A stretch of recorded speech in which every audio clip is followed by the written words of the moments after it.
कितना बढ़िया समय है कि आज गर्गाचार्य जी भगवान का नामकरण संस्कार करने पहुंचे हैं।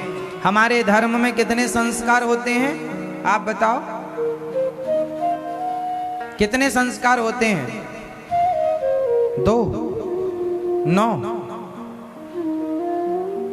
नकल भी उतारी तो गलत सुना, दूर से सुना होगा तो कम सुनाई, कुछ भी पड़ गया।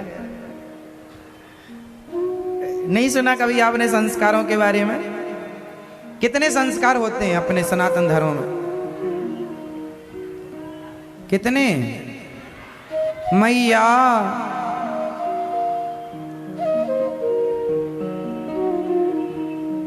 16 संस्कार हमारे सनातन धर्म में 16 संस्कारों का जिक्र है और ये सारे संस्कार जरूरी हैं। पहला संस्कार है गर्भाधान संस्कार। यहां से स्टार्ट होता है संस्कारों का सिलसिला।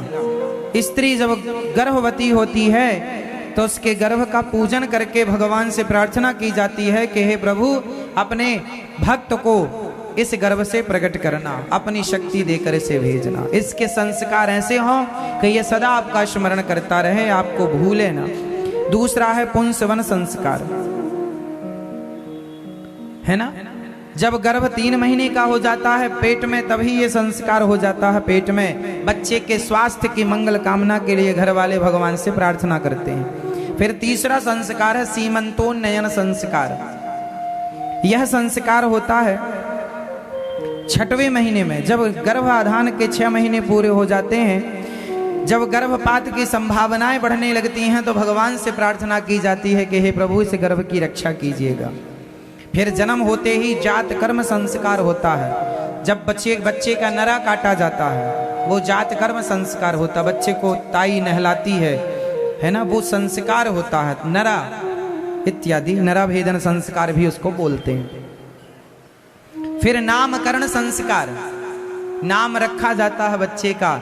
उस किस नक्षत्र किस ग्रह में पैदा हुआ, किस तिथि पर किस समय पर पैदा हुआ, उसके अनुकूल उसका नाम रखा जाता है। फिर निष्क्रमण संस्कार। निष्क्रमण संस्कार का अर्थ होता है जब बच्चा जन्म लेने के कुछ महीने बाद वो घर से अपने गांव के देवता देवी देवियों को प्रणाम करने के लिए निकलता है। गांव के कुल देवता जो ग्राम देवता होते हैं सबको प्रणाम कराया जाता है कि बेटा हुआ है, तो ढोल बाजों के साथ बच्चे को ले जाया जाता है और हर देवालय में माथा टिकाया जाता है कि प्रभु आप सबका आशीर्वाद इस बच्चे को मिले। निष्क्रमण संस्कार। 7वां संस्कार है अन्नप्राश संस्कार। अन्नप्राश मतलब बच्चे को 6 महीने का होते ही खीर चटाई जाती है। देखिए कितना साइंस है। डॉक्टर कहते हैं बच्चे को 6 महीने तक बच्चे को केवल माँ का दूध ही देना चाहिए, लेकिन ये बात डॉक्टर आज कह रहे हैं, अब कह रहे हैं, कुछ समय से कह रहे हैं। हमारे यहाँ 6 महीने बाद ही बच्चे को अन्न खवाने की, खीर खवाने की परंपरा रही है। मतलब 6 महीने तक माँ का दूध ही देना है। ये बात ऋषि मुनि भी तुम्हें बताते रहे हैं पहले ही से। 6ठा संस्कार, ये 7वां संस्कार 6वें महीने में होता है, अन्नप्राश संस्कार कहते हैं। फिर चूड़ाकर्म संस्कार कहते हैं। 8वां संस्कार है चूड़ाकर्म। चूड़ाकर्म मतलब मुंडन, मुंडन संस्कार।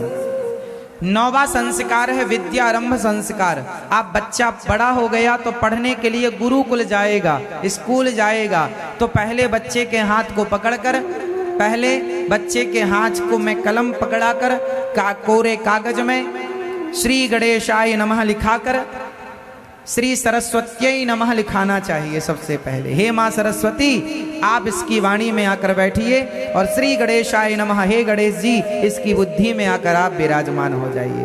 पहले कोरे कागज में बच्चे का हाथ पकड़ के ये लिखवाना चाहिए। ये संस्कार है, विद्यारंभ संस्कार बोलते हैं। 10वां संस्कार है कर्ण भेदन संस्कार, कान छिदवाना। ये भी एक संस्कार है। लड़का हो लड़की हो दोनों के कान छेदते हैं। आजकल ये संस्कार, ये परंपराएं है ना कम हो रही हैं। आजकल लोग कान में ही 4-6 जगह कान छिदवा लेते हैं ऊपर से नीचे तक। ठीक है, पर पुरुषों को भी लड़कों को भी ये संस्कार होना चाहिए, कर्ण भेदन संस्कार। 11वां संस्कार है यज्ञोपवीत संस्कार। यज्ञोपवीत जनेऊ। ब्राह्मण क्षत्रिय वैश्य को जनेऊ ऐसे कंधे पर डालकर पहनना चाहिए और शूद्रों को जनेऊ गले पर माला की तरह पहनना चाहिए। उस जनेऊ में एक तुलसी का मोती लगा लेना चाहिए, तुलसी, और फिर माला की तरह, ऐसे माला की तरह जनेऊ पहनना चाहिए। जनेऊ सबको पहनना चाहिए, कोई भी हो। स्त्रियों का यज्ञोपवीत नहीं होता, पुरुषों का, आपके बेटे का यज्ञोपवीत होना चाहिए। आप सबका यज्ञोपवीत, आपका यज्ञोपवीत है? जनेऊ पहने हो? क्यों नहीं पहने?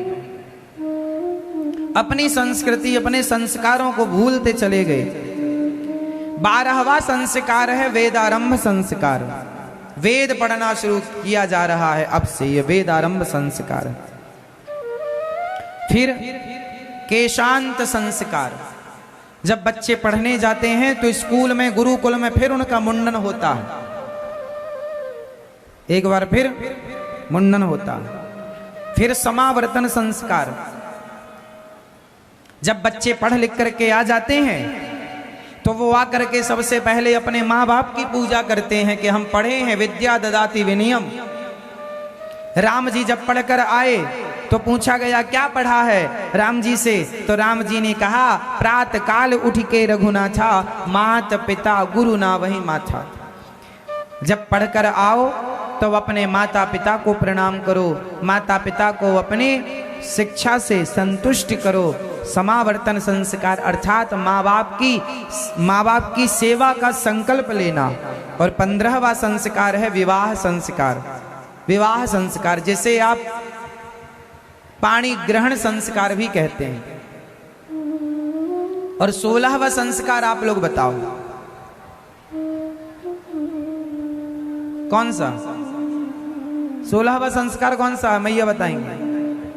नहीं पता? कुछ नहीं पता, हम बड़ी भोली है। मैया बताएंगी आप। अंतिम संस्कार 16वां है अंतिम छुट्टी। आने से जाने तक हम लोग संस्कारों की बेड़ियों में बंधे रहते हैं। ये भारत संस्कारों से भरा हुआ है हमारा देश।